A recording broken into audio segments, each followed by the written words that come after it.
High tears, நிறைய பேருக்கு இந்த மாதிரி டவுட் இருக்கும்னு நினைக்கிறேன். இந்த மேனிஃபெஸ்ட்லாம் உண்மையா? மேனிஃபெஸ்ட் நடக்குமா நடக்காதா? உண்மையிலேயே மேனிஃபெஸ்ட் இருக்கா அப்படின்னு வடிவேல் மாதிரி எனக்கு பல கன்ஃபியூஷன் இருந்தது. பட் இந்த இயர் மேனிஃபெஸ்ட் உண்மையிலே இருக்குது அப்படின்ட்டு எனக்கே புரிய வந்தது. எப்படின்னு தானே கேட்குறீங்க. என்னடா வீடியோவுக்கும் இதுக்கும் சம்மந்தமே இல்லைன்றீங்களா? உண்மையிலேங்க ஊட்டி நான் போனதே இல்லை. ஓகே, இந்த வருஷம் விஷன் போர்டில் அப்படியே மேனிஃபெஸ்ட் போடுவோம் அப்படின்னு சொல்லிட்டு விஷன் போர்டில் ஊட்டின்னு போட்டேன். பட் லக்கிலி எங்களோட ஸ்கூல் டூர் இந்த டைம் ஊட்டியில் தான் அமைஞ்சது. ஊட்டியை சுற்றி பார்க்க போகிறேன் அப்படின்னு சொல்லிட்டு செம்ம ஜாலியாக கிளம்பியாச்சு. ரூம் ரீச் ஆகிட்டு அந்த கூலுக்கு சூடாக ஒரு டீ குடிச்சிட்டு அப்படியே ரூம் செக்இன் பண்ணிட்டோம்.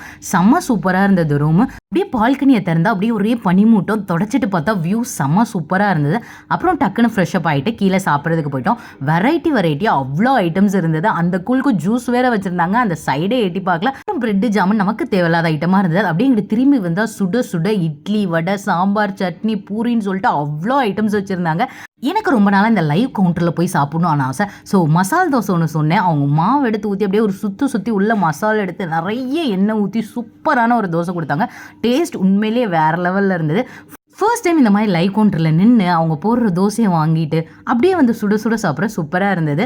வழக்கம் போல் எல்லாரையும் வெறியேற்றுறதுக்காக எல்லா ஐட்டம்ஸையும் பிளேட்டில் வச்சு ஒரு ஃபோட்டோ எடுத்து ஸ்டேட்டஸ் போட்டுட்டு தான் சாப்பிடவே உட்காந்தேன். டேஸ்ட் எல்லாமே ரொம்ப சூப்பராக இருந்தது. சாப்பிட்டுட்டு அப்படியே சைட் சீனிங் பார்க்க கிளம்பிட்டோம். நாளைக்கு பார்ட் 2 வீடியோவில் உங்கள் எல்லாரும் வந்து மீட் பண்ணுறேன். பாய்.